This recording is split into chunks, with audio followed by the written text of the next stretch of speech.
ओम श्री शक्ति नमः। ओम श्री शक्ति नमः। ओम श्री शक्ति नमः। ओम श्री शक्ति नमः। पितरों तथा श्राद्ध के विभिन्न अंगों का वर्णन। भीष्म जी ने कहा, भगवान, अब मैं पितरों के उत्तम वंश का वर्णन सुनना चाहता हूँ। पुलस्त्य जी बोले, राजन, बड़े हर्ष की बात है। मैं आपको आरंभ से ही पितरों के वंश का वर्णन सुनाता हूँ। सुनो। स्वर्ग में पितरों के 60 गण हैं। उनमें उनमें 3 तो मूर्ति रहित और हैं और 4 मूर्तिमान। ये सब के सब अमित तेजस्वी हैं। इनमें जो मूर्ति रहित पितरगण हैं, वे वैराज प्रजापति की संतान है। अत वैराज नाम से प्रसिद्ध है। देवगण उनका यजन करते हैं। यह पितरों की लोक सृष्टि का वर्णन करता हूँ, श्रवण करो। सोमपट नाम से प्रसिद्ध कुछ लोक हैं, जहाँ कश्यप के पुत्र पितरगण निवास करते हैं। देवता लोग सदा उनका सम्मान क्या करते हैं। अग्निश्राद्ध नाम से प्रसिद्ध यज्वा पितरगण उन्हीं लोकों में निवास करते हैं। स्वर्ग में विभराज नाम के जो दूसरे तेजस्वी लोक है, उनमें बरईस संख्या के पितरगण निवास करते हैं। वहाँ मोरों से जुटे हुए हजारों विमान हैं तथा संकल्प में वृक्ष भी हैं, जो संकल्प के अनुसार फल प्रदान करने वाले हैं। जो लोग इस लोक में अपने पितरों के लिए श्राद्ध करते हैं, वे उन विभराज नाम के लोकों में जाकर समृद्धिशाली भवनों में आनंद भोगते हैं तथा वहाँ मेरे सैकड़ों पुत्र विद्यमान रहते हैं, जो तपस्या और योग बल से संपन्न महात्मा मान सौभाग्यशाली और भक्तों को अभिदान देने वाले हैं। मार्तंड मंडल नामक लोक में मरीषि गर्भ नाम के पितरगण निवास करते हैं। वे अंकिरा मुनि के पुत्र हैं और लोक में हविष्मान नाम से विख्यात है। वे राजाओं के पितर हैं और सेवक तथा मोक्ष रूप फल प्रदान करने वाले हैं। तीर्थों में श्राद्ध करने वाले श्रेष्ठ क्षत्रिय उन्हीं के लोक में जाते हैं। कामरूढ़ नाम से प्रसिद्ध जो लोक हैं, वे इच्छा अनुसार भोग की प्राप्ति कराने वाले हैं।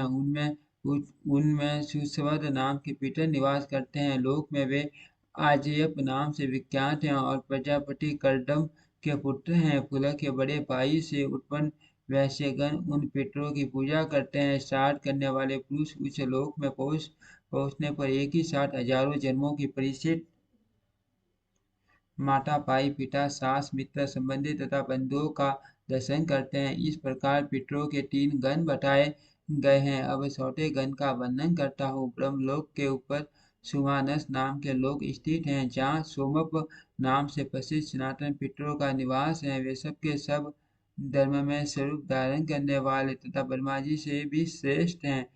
सवदा से उनकी उत्पत्ति हुई है। वे योगी हैं। ब्रह्म भाव को प्राप्त होकर सृष्टि आदि करके सब इस समय मानसरोवर में स्थित है। इन पितरों की कन्या नर्मदा नाम की नदी है, जो अपने जल से समस्त प्राणियों को पवित्र करते हुए पश्चिम समुद्र में जा मिलती है। उन सोमप नाम वाले पितरों से ही संपूर्ण प्रजा सृष्टि का विस्तार हुआ है। ऐसा जानकर मनुष्य सदा धर्म भाव से उनका श्राद्ध करते हैं। उन्हीं के प्रसाद से योग का विस्तार होता है। आदि आदि सृष्टि के समय इस प्रकार पितरों का श्राद्ध प्रचलित हुआ। श्राद्ध में उन सबके लिए चांदी के पात्र अथवा चांदी से युक्त पात्र का उपयोग होना चाहिए। सवदा शब्द के उच्चारण पूर्वक पितरों के उद्देश्य से किया हुआ श्राद्ध दान पितरों को सर्वदा संतुष्ट करता है। विद्वान पुरुषों को चाहिए कि वे अग्निहोत्री एवं सोमपाई ब्राह्मणों के द्वारा अग्नि में हवन कराकर पितरों को तृप्त करे। अग्नि के अभाव में ब्राह्मण के हाथ में अथवा जल में या शिवजी के स्थान के समीप पितरों के निमित्त दान करे। यही पितरों के लिए निर्मल स्थान है। पितर कार्य में दक्षिण दिशा उत्तम मानी गई है। यज्ञों पवित्र को अपसव्य अर्थात दाहिने कंधे पर करके किया हुआ तर्पण, तिल दान तथा सवदा के उच्चारण पूर्वक किया हुआ श्राद्ध, ये सदा पितरों को तृप्त करते हैं। कुश, उड़द, साठी, धान का चावल, गाय का दूध, मधु, गाय का घी, सावा अगहनी का चावल, जौ, टीना का चावल, मूंग, गन्ना और सफेद फूल, ये सब वस्तुएं पितरों को सदा प्रिय हैं। अब ऐसे पदार्थ बताता हूँ जो सार में सर्वदा वर्जित है। मसूर, सन, मटर, राजमास, कुलथी, कमल, बिल्व, मदा, मडा डटूरा पारी बराट रूसक भेड़ बकरी का दूध कोडो डारबरट कैट महुआ और अलसी अलसी ये सब निषिद्ध हैं। अपनी उल्टी उल्टी चाहने वाले पुरुषों को सार में इन वस्तुओं का उपयोग कभी नहीं करना चाहिए। जो भक्ति भाव से पितरों को पसंद करता है उसे पितर भी संतुष्ट करते हैं। वे पुष्टि आरोग्य संतान एवं सब प्रदान करते हैं। पितर कार्य देव कार्य से भी बढ़कर हैं। अर्थ देवताओं को तुष्ट करने से पहले पितरों को ही संतुष्ट करना श्रेष्ठ माना गया है। कारण पितरगण शीघ्र ही प्रसन्न हो जाते हैं, सदा प्रिय वचन बोलते बोलते हैं, भक्तों पर प्रेम रखते हैं और उन्हें सुख देते हैं। पितर पर्वों के देवता हैं, अर्थात प्रत्येक पर्व पर पितरों का पूजन करना उचित है। हविष्यमान संज्ञक पितरों के अधिपति सूर्य देवी श्राद्ध के देवता माने गए हैं। भीष्म जी ने कहा, ब्रह्म भेटाओं में श्रेष्ठ पुलस्त्य जी, आपके मुंह से यह सारा विषय सुन के मेरी इसमें बड़ी भक्ति हो गई। अब मुझे श्राद्ध का समय, उसकी विधि तथा श्राद्ध का स्वरूप बतलाइए। श्राद्ध में कैसे ब्राह्मणों को भोजन कराना चाहिए तथा किनको छोड़ना चाहिए। श्राद्ध में दिया हुआ अन्न पितरों के पास कैसे पहुंचता है, किस विधि से श्राद्ध करना उचित और वह किस तरह उन पितरों को तृप्त करता है। पुलस्त्य जी बोले, राजन, अन्न और जल से अथवा दूध एवं फल फूल आदि से पितरों को संतुष्ट करते हुए प्रतिदिन श्राद्ध करना चाहिए। श्राद्ध 3 प्रकार का होता है, नित्य, नैमित्तिक और काम्य। पहले नित्य का श्राद्ध का वर्णन करता हूँ। उसमें जिसमें अर्घ्य और आह्वान की क्रिया नहीं होती, उसे अदैव समझना चाहिए। उसमें विश्वदेवों को भाग नहीं दिया जाता। पर्व के दिन जो श्राद्ध किया जाता है उसे पार्वन कहते हैं। पार्वन श्राद्ध में जो ब्राह्मण निमंत्रित करने योग्य हैं उनका वर्णन करता हूँ। श्रवण करो, जो पंच अग्नि का सेवन करने वाला स्नातक तीसरा पर्ण वेद के व्याकरण आदि आदि सौ अंगों का ज्ञाता, श्रोत्रिय वेदज्ञ, क्षत्रिय का पुत्र, वेद के विधि वाक्यों का विशेषज्ञ, सर्वज्ञ, सब विषयों का ज्ञाता, वेद का स्वाध्यायी, मंत्र जपने वाला, ज्ञानवान, टिनासी, केट, तिमरु, अन्य शास्त्रों में भी परिनिष्ठित, पुराणों का विद्वान, स्वाध्यायशील ब्राह्मण, भक्त, पिता की सेवा करने वाला, सूर्य देवता का भक्त, वैष्णव, ब्रह्म बेटा, योग शास्त्र का ज्ञाता, शांत, आत्मज्ञ, अत्यंत शीलवान तथा शिव भक्ति परायण हो, ऐसा ब्राह्मण श्राद्ध में निमंत्रण पाने का अधिकारी है।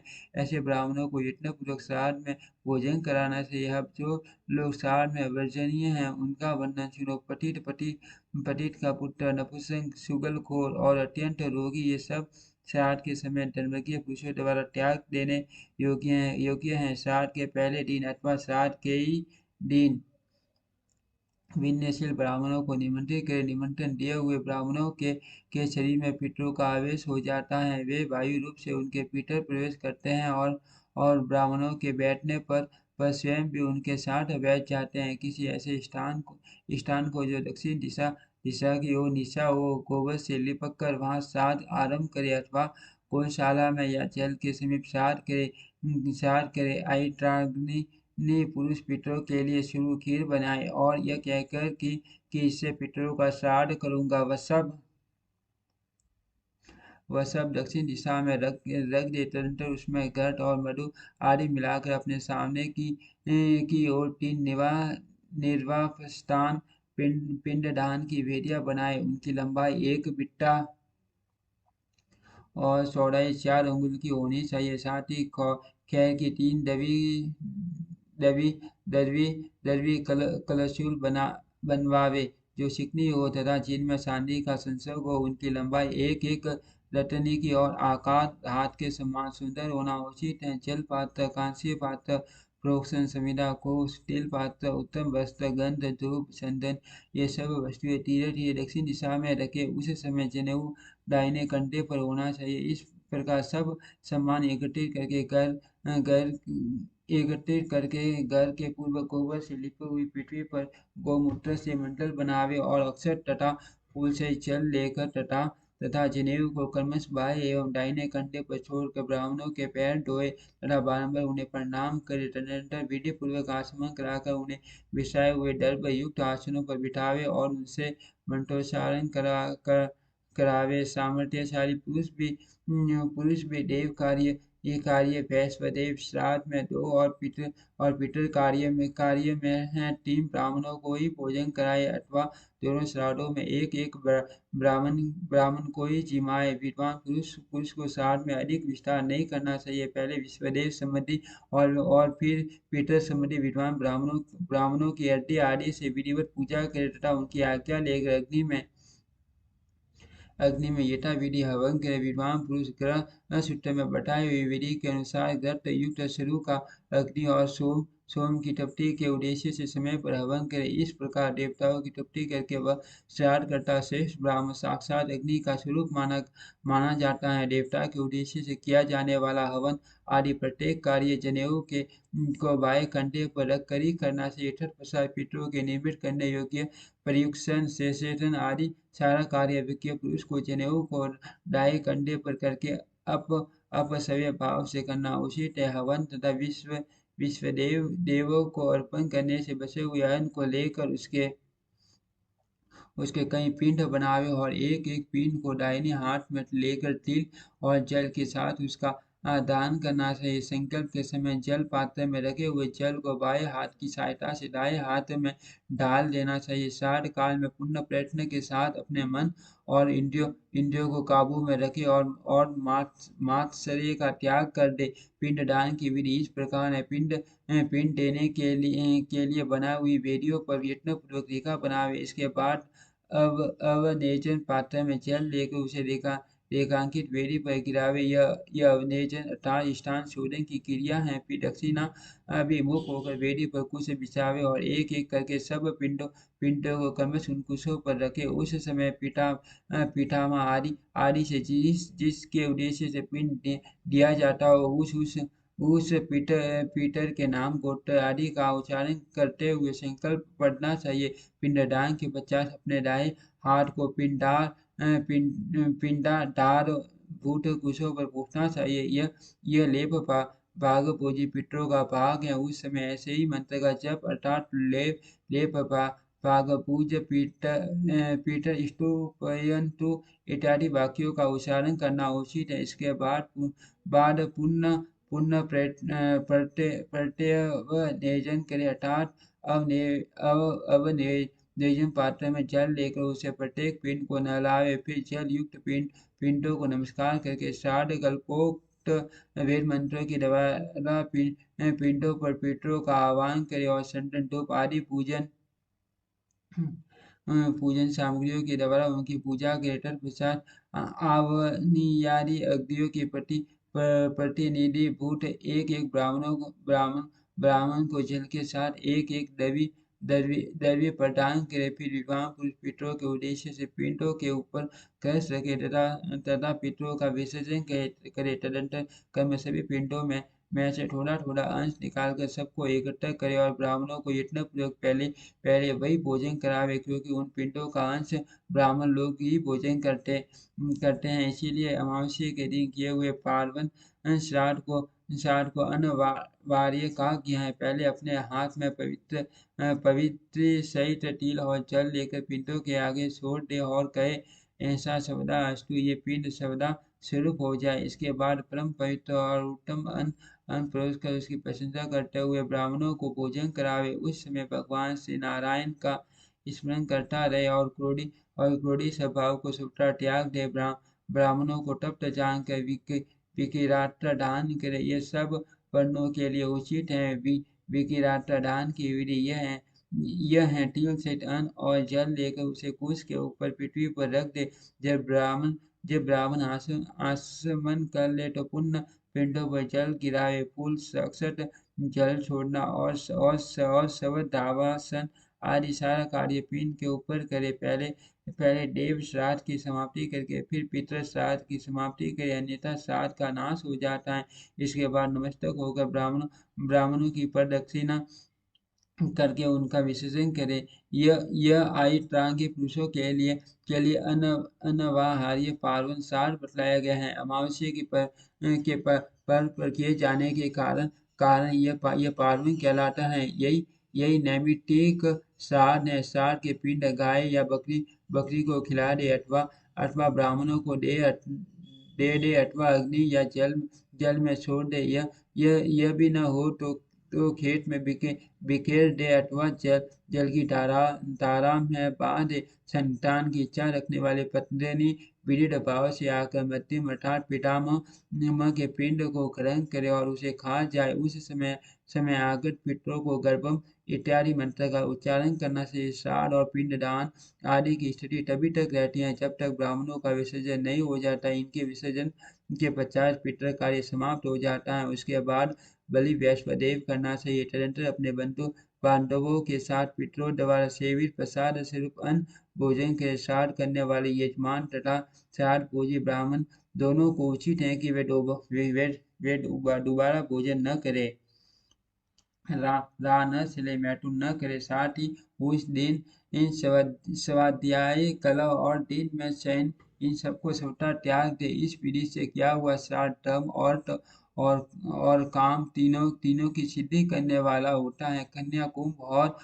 वत्स राशि सूर्य के रहते कृष्ण पक्ष में छठे दिन श्राद्ध करना चाहिए। जहाँ जहाँ जहाँ जहाँ जहाँ सपिंडीकरण रूप श्राद्ध करना हो वहाँ अग्निहोत्र करने वाले पुरुष को सदा इसी विधि से करना चाहिए। अब मैं ब्रह्मा जी के बताए हुए साधारण श्राद्ध का वर्णन करूंगा जो भोग और मोक्ष रूप फल प्रदान करने वाला है। उत्तरायण और दक्षिणायन के प्रारंभ के दिन विषुव नामक योग तुला और मेष की संक्रांति है। जब जब के दिन और रात बराबर होते हैं। प्रत्येक अमावस्या को प्रति संक्रांति के दिन अष्टका पौष माघ फाल्गुन तथा आश्विन मास के कृष्ण पक्ष की अष्टमी तिथि में पूर्णिमा को आंध्र मृगा और रोहिणी इन नक्षत्रों में श्राद्ध के योग्य उत्तम पदार्थ और सुपात्र ब्राह्मण के प्राप्त होने पर वैटी पाठ विष्टि और वैदर्ती योग के दिन 3 वैशाख की तृतीया को कार्तिक की नवमी को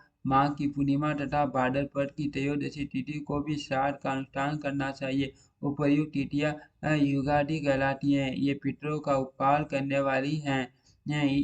इसी प्रकार मनवंतरादि तिथियों में भी विद्वान पुरुष श्राद्ध का अनुष्ठान करें। आश्विन शुक्ला नवमी, कार्तिक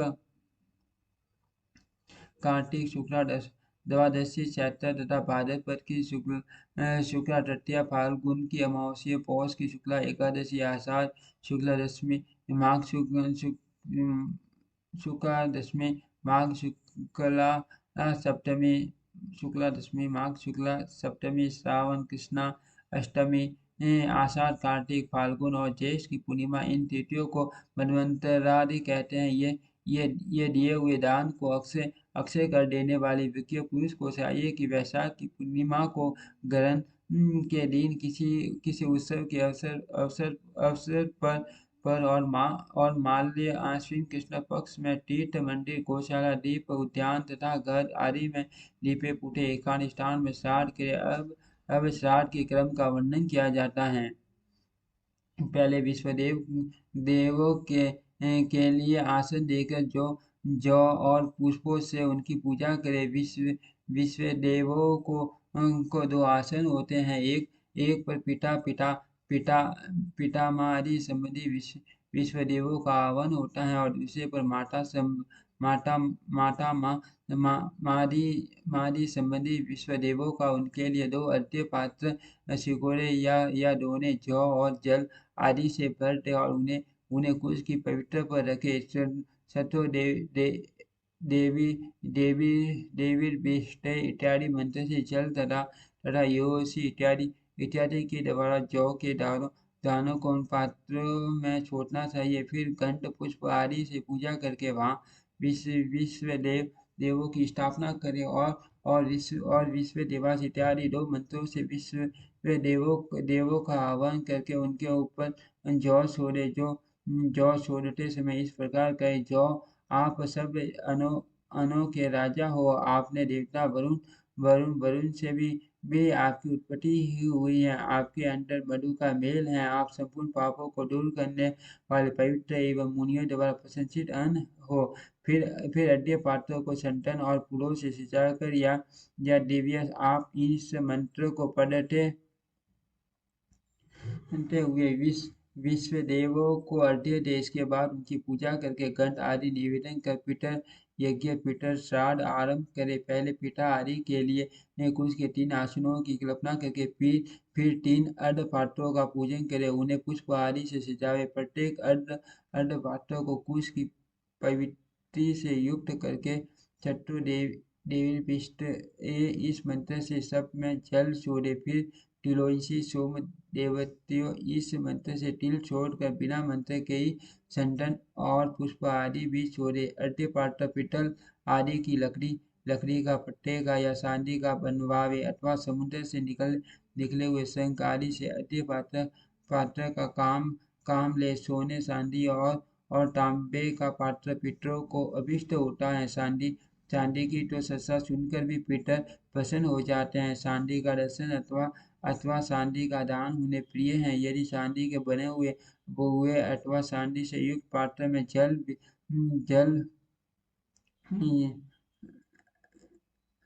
जल भी रख कर पितरों को सदापूर्वक दिया जाए तो वह अक्षय हो जाता है। इसीलिए पितरों के पिंडों पर अर्घ्य चढ़ाने के लिए चांदी का ही पात्र उत्तम माना गया है। चांदी भगवान श्री शंकर के नेत्र से प्रकट हुई है, इसीलिए वह पितरों को अधिक प्रिय है। इस प्रकार उपर्युक्त वस्तुओं में से जो सुलभ हो उसके अर्घ्य पात्र बनाकर उन्हें ऊपर बताए अनुसार जल तिल और गंध पुष्प आदि से सुसज्जित करे। तत्पश्चात या दिव्या आप इस मंत्रों को पढ़कर पिता के नाम और गोत्र आदि का उच्चारण करके अपने अपने हाथ में कुछ ले फिर इस प्रकार के पीटन आवहयिष्यामि, पितरों का आह्वान करूंगा तब निमंत्रण में आए हुए ब्राह्मण तथास्तु कहकर श्राद्धकर्ता को आह्वान के लिए आज्ञा प्रदान करे। इस प्रकार ब्राह्मणों की अनुमति लेकर उशंत स्तवा निधिमय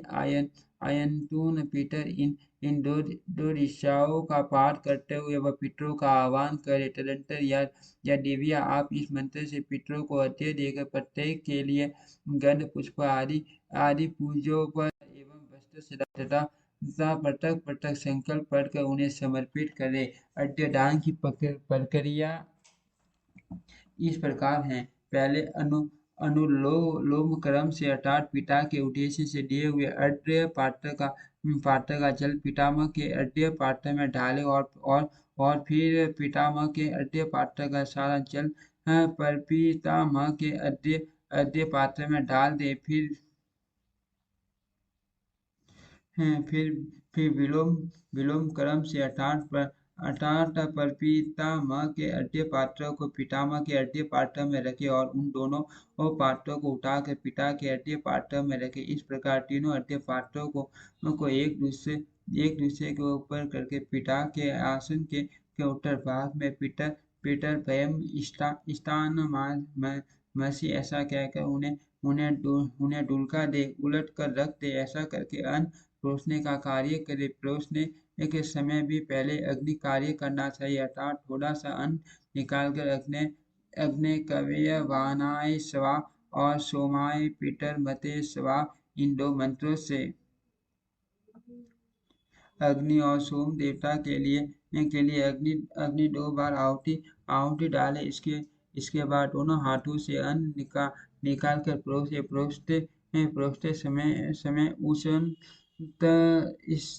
स्तवा निधि में इत्यादि मंत्र का उच्चारण करता रहे। उत्तम गुणकारी शाकाहारी तथा नाना प्रकार के भक्षीय पदार्थों के साथ दही दूध गौ का गर्द और चक्कर आदि से युक्त अन्न पितरों के लिए तृप्तिकारक होता है। मधु मिलाकर तैयार किया हुआ कोई भी पदार्थ तथा गाय का दूध और घी मिलाई हुई खीर आदि पितरों के लिए दी जाए तो वह अक्षय होती है। ऐसा आदि देवता पितरों ने स्वयं अपने मुख से कहा है। इस प्रकार अन्न परोस कर पितर संबंधी ऋचाओं का पाठ चुनाव। इसके सिवा सभी तरह के पुराण ब्रह्मा विष्णु सूर्य और रुद्र संबंधी भांति के स्रोत इंद्र रुद्र और सोम देवता के सूक्त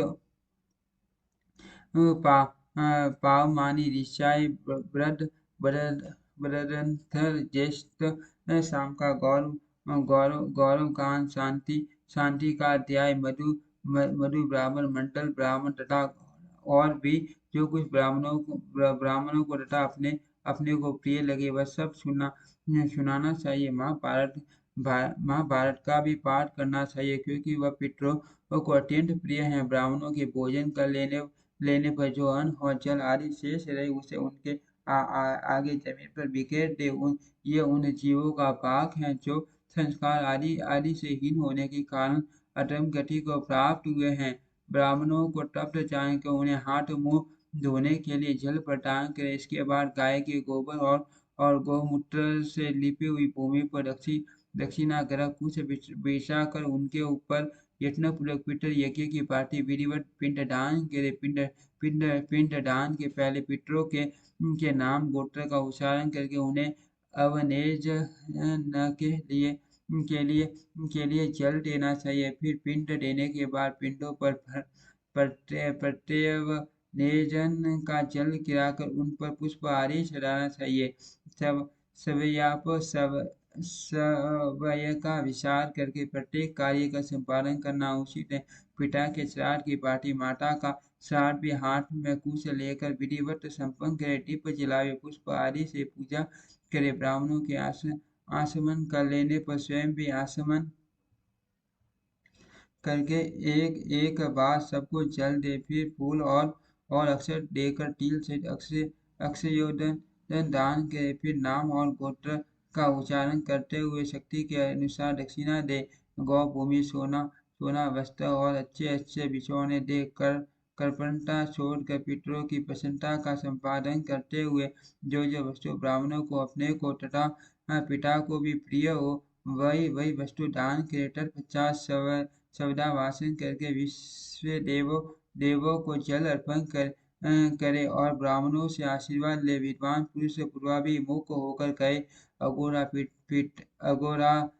पीटर संतु, मेरे पीटर शांत एवं मंगलमय हो। यजमान के ऐसा कहने पर ब्राह्मण लोग तथा संतु हो आपकी पीटर ऐसे ही हो ऐसा ऐसा कहकर अनुमोदन करे। फिर श्राद्ध करता कहे गोत्र नो वड्रताम, हमारा गोत्र बढ़े। ये सुनकर ब्राह्मणों को तथास्तु ऐसा ही हो इस प्रकार उत्तर देना चाहिए। फिर यजमान कहे रात्रो मोभिवदनताम वेदा संततिरेव स एता सत्या आशीष संतु, मेरे दाता बड़े बड़े साथ ही मेरे कुल में वेदों के अध्ययन और सुयोग्य संतान की वृद्धि हो। ये सारे आशीर्वाद सत्य हो।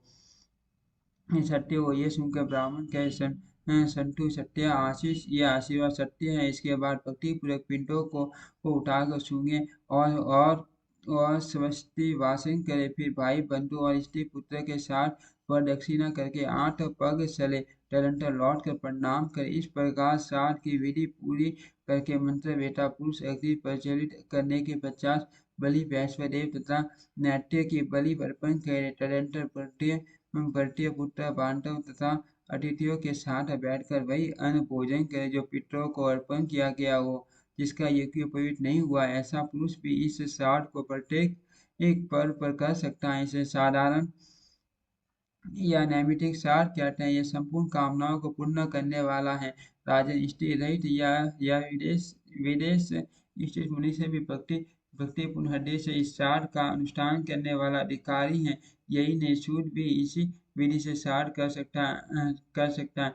अनंतर इतना ही है कि वह वेद मंत्रों का उच्चारण नहीं कर सकता। तीसरा अर्थात काम्य श्राद्ध आयुर्दैयिक है। इसे वर्धित श्राद्ध भी कहते हैं। उत्सव और आनंद के अवसर पर संस्कार के समय यज्ञ में तथा विवाह आदि मांगलिक कार्यों में ये श्राद्ध किया जाता है। इसमें पहले माताओं की अर्थात माता पितामही और पितामही की पूजा होती है। इन बाद पितरों पितामह और प्रपितामह का पूजन किया जाता है। अंत में मातामह आदि की पूजा होती है। अन्य श्राद्धों की भांति इसमें भी विश्व देवों की पूजा आवश्यक है। दक्षिणावर्तक क्रम से पूजो प्रसाद चढ़ाना चाहिए। आयुर्दैयिक श्राद्ध में दही, अक्षत, फल और जल से पूर्वाभिमुख होकर पितरों को पिंडदान दिया जाता है। संपन्न का उच्चारण करके अर्घ्य और पिंडदान देना चाहिए। इसमें युगल ब्राह्मणों को अर्घ्य दान दे तथा युगल सपत्नीक ब्राह्मणों की वस्त्र और शिरुन आदि के द्वारा पूजा करे। तिल का काम जैसे लेना चाहिए तथा सारा कार्य पूर्ववत करना चाहिए। श्रेष्ठ ब्राह्मणों के द्वारा सब प्रकार मंगल पाठ करावे। इस प्रकार सूत भी कर सकता है। यह वैदिक शास्त्र सबके लिए सामान्य है। बुद्धिमान सूट पीते नमः इत्यादि नमस्कार मंत्र के द्वारा ही दान आदि कार्य करे। भगवान का कथन है कि शूद्र के लिए दान ही प्रधान है, क्योंकि दान से उसकी समस्त कामनाएं पूर्ण हो जाती हैं। ओम श्री शक्ति नमः। ओम श्री शक्ति नमः। ओम श्री शक्ति नमः। ओम श्री शक्ति नमः।